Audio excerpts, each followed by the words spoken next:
আসসালামু আলাইকুম। এটা হচ্ছে সিল্টিক লেজার মেশিন, যেটার মাধ্যমে মেটাল শিটকে কেটে ডিজাইন করা হয়।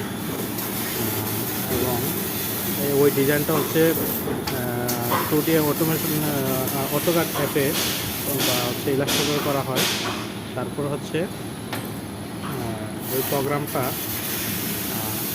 এই লেজারের কম্পিউটার বা মেশিনে হচ্ছে লোড দেওয়া হয়। তারপর হচ্ছে যাবতীয় শিটের সাথে পরিমাপ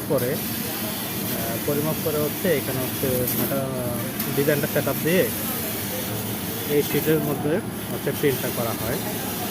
এই মেশিনটি হচ্ছে 3300 ওয়াটের, যার হচ্ছে 3300 ওয়াট লেজার মেশিন। এখানে হচ্ছে এসএস শিট হতে 18 mm লোহার শিট পর্যন্ত ডিজাইন করা যায়। হচ্ছে এই যে অংশটা, এই অংশটা হচ্ছে হেড, এই অংশটা হচ্ছে হেড, যেটার মাধ্যমে লেজার হচ্ছে এটা হচ্ছে সেটার উপরে ফেলা হয় বা পিন করা হয় যাকে বলে। পিছনের অংশটা হচ্ছে এই অংশটা যে হচ্ছে এটা মুভমেন্ট করে, যেটা সার্ভো সিস্টেমের মাধ্যমে করে। এটা হচ্ছে এই অংশটা হচ্ছে সার্ভো মেশিন, যেটা ওয়াটার সার্ভো মেশিন।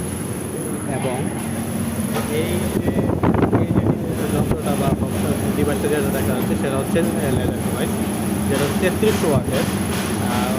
এবং এই লেজার রশ্মিগুলো হচ্ছে অপটিক্যাল পাইপের মাধ্যমে হচ্ছে হেডে চলে যায় এবং হেড থেকে হচ্ছে প্রিন্টিং শিটের উপর ফেলে প্রিন্ট করে। ধন্যবাদ।